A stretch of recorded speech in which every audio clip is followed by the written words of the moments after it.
A local Los Angeles resident appeared to be away when their home security camera system recorded footage of their property catching fire Tuesday night.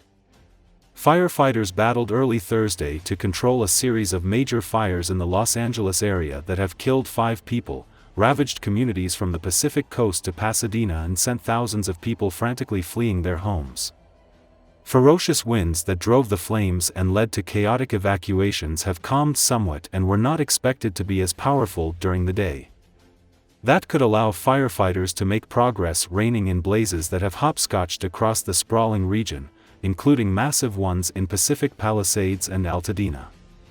The Palisades Fire was the most destructive in the Los Angeles history, with at least 1,000 structures burned.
London has supported the idea of deploying a foreign peacekeeping contingent in Ukraine after the end of the war unleashed by Russia. In the coming weeks, the head of the British government, Keir Starmer, intends to visit Ukraine to discuss this issue with Ukrainian leader Volodymyr Zelenski, Bloomberg reports. According to journalists, the prospect of deploying peacekeepers in Ukraine was discussed the day before during a meeting between Starmer and French President Emmanuel Macron.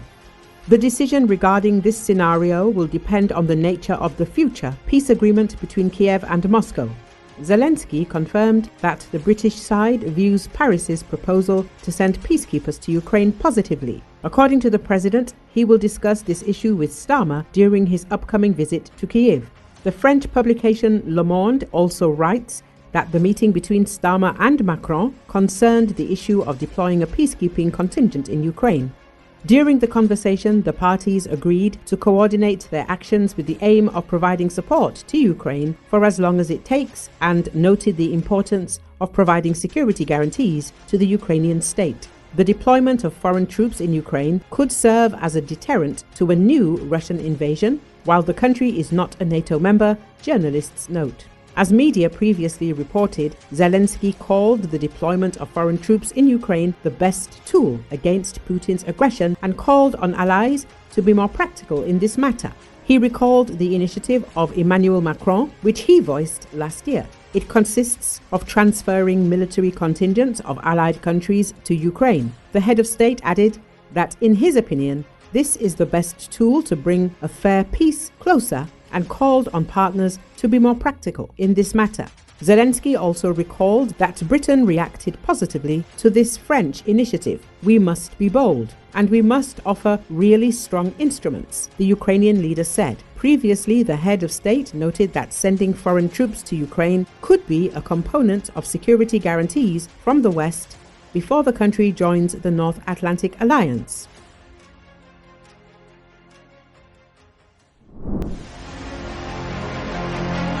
The Norwegian government has announced plans to reinforce a requirement to build bomb shelters in new buildings, a practice it stopped in 1998. Politico reports. The decision comes as Moscow's full-scale war against Ukraine approaches its third anniversary, and Russia, which shares a border with Norway in the Arctic Circle, shows no sign of backing down on its aggressive stance. There is more uncertainty around us. We must take care of the civilian population in the event of a worst-case scenario with war or armed attacks. Norway's Minister of Justice and Public Security, Emily Enger Mell, told public broadcaster NRK. In that case, shelter is one of the protective measures we need. She added, until 1998, every large residential complex in Norway was required to have a bomb shelter, but no new shelters have been built since then. Mell noted that the requirement would apply to complexes larger than 1,000 square meters. The government is proposing two types of shelters: new ones that would protect against chemical and radioactive weapons, and some to protect against conventional weapons that could be repurposed from subway stations or parking garages. The measure is part of an overall preparedness report that contains more than 100 different recommendations aimed at strengthening and preparing Norway for a possible war, as well as in the event of extreme weather conditions or events such as a pandemic. Russia's willingness to use military force to achieve political goals indicates that Norway will likely have to deal with an unpredictable and risk-taking neighbor for a long time to come, the government report said. As media reported last month, Ukrainian Defense Minister Rustem Umerov said that Norway would finance Ukrainian production of weapons and equipment. According to him, during a visit to Oslo, he managed to agree with Prime Minister Jonas Gahr Støre and Defense Minister Bjørn Arild Gram that Norway would join the Danish format of support, direct financing of production in Ukraine. Norway said in the summer it would donate 6 F-16 fighter jets to Ukraine. As Ukraine receives more trained pilots and support personnel, the fighter coalition will add more aircraft to Ukraine, according to Norwegian Defense Minister Bjørn Arild Gram. The country is already strengthening Ukraine's air defense system with NASAMS systems.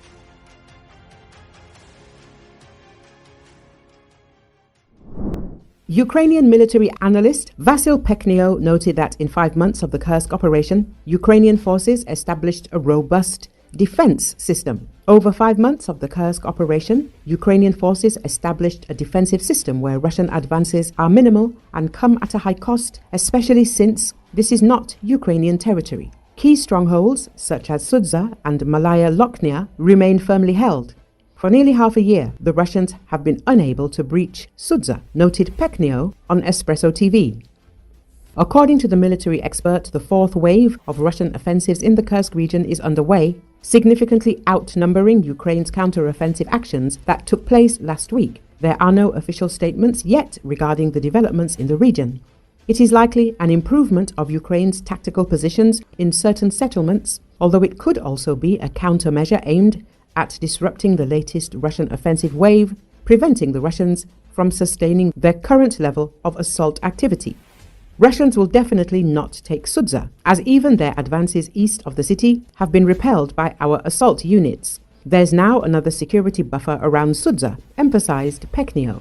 Earlier, President Volodymyr Zelenski said that Russian forces have sustained significant losses over 5 months of fighting in Russia's Kursk region. During the Kursk operation, the enemy has already lost 38,000 of their soldiers in this direction alone, with nearly 15,000 of these losses being irreversible, Zelensky added. He did not provide evidence to support the figures he cited for Russian casualties.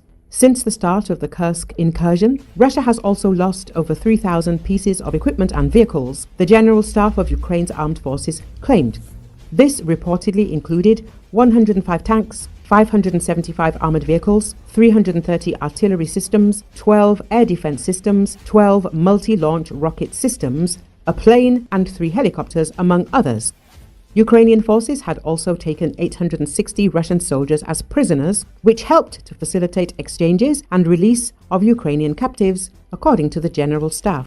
The Kursk region lies on the border with Ukraine's Sumy Oblast, which has been experiencing daily attacks since Russian troops were pushed out of the oblast and back across the border in April 2022. Ukrainian forces launched a large-scale operation in the Kursk region in early August, capturing sections of the territory. However, the Russian military claims it has regained control over much of that land. On January the 5th, Ukraine reported initiating a new offensive in the area but shared limited information about it. Reports from Ukrainian and Western sources suggest that around 11,000 North Korean troops are aiding Russian forces in the region. Russia has not confirmed or denied their involvement.